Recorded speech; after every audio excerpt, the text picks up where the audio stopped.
What are the odds of her trying to prosecute him on something she actually did? Well, Brandon, it is a very common practice. Well, like overestimating the value of your, or what is it?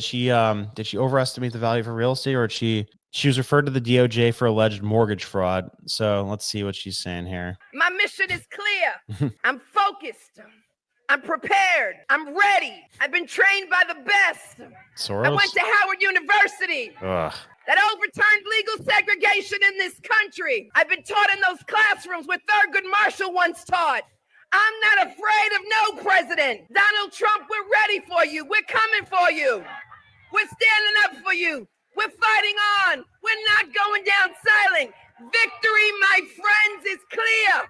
It's now. And I'm not waiting 4 years. I'm waiting 2 until a speaker by the name of Hakeem Jeffries comes to bring us some rest. Come on, ladies. It's up to us. We say. She seems like she's like possessed by a demon. What is she doing? I don't know. I thought this was her responding to the allegations. But how is this related to her job? What did I just not. watch, Brandon? Well, she did run on getting Trump put in jail. Like that was her whole campaign pitch. I don't know what's going on, Brandon. Well, it's hard to understand things that are psychotic, but this is not even closely related to her mandate or her job. What's her mandate and job? Not that. Not chasing after the president. You can't run on that. Well, I mean, it worked for her. It did. Let's see. There's a clip where, is this the one? Leticia James falsified records to meet lending requirements, even put application. She was married to her father. What? Is this real? Leticia James, I'm looking at this right. There's not a community note on it. It's got 1 million views. It says Leticia James falsified records to meet lending requirements, even put an application that she was married to her father. Mortgage fraud is a crime, and Leticia James is facing 30 years in prison and $1 million in fines. No way. No, come on, Brandon. Is it verified? It's not. It's just some random Twitter account, but it's got 1 million impressions, and I don't see a community note anywhere. But can you click on it to see if it has a community note? That's too wild. No, it doesn't. Is there a proposed community note? Where do I see that? Oh, no, it's not. All right, let's see what this clip says. That is crazy. Like the audacity of somebody who's done things like that to try to get in a position of power and like prosecute other people is just wild. Our respective states stand up and enforce the rule of law. The president of these United States is not above the law. No matter how rich, powerful, or politically connected you are, everyone must play by the same rules. Please sue him for us. Oh, we're going to definitely sue him. We're going to be a real pain in the And now the Trump Justice Department may be a pain in her you-know-what. The Angle has obtained shocking allegations leveled by the Trump administration against New York Attorney General Leticia James. The Federal Housing Finance Agency has sent a criminal referral to the DOJ accusing James of mortgage fraud.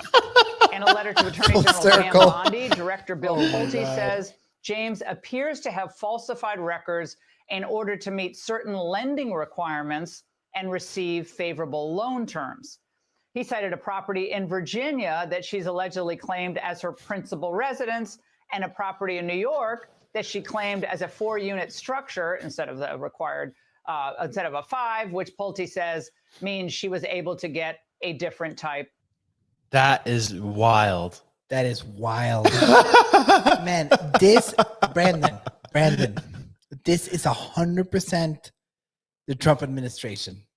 What? That they're like, they looked into it on purpose? Oh, 1,000%.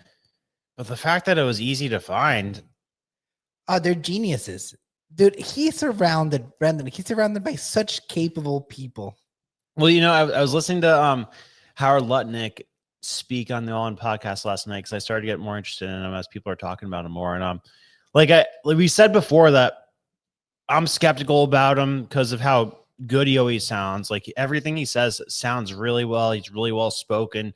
Sounds very trustworthy, very charismatic. Like I haven't heard him say anything that like pissed me off or felt like it was a stupid thing to say. Like, you know what I mean? Like he's like batting 100% on like well said, smart things that I've heard him say.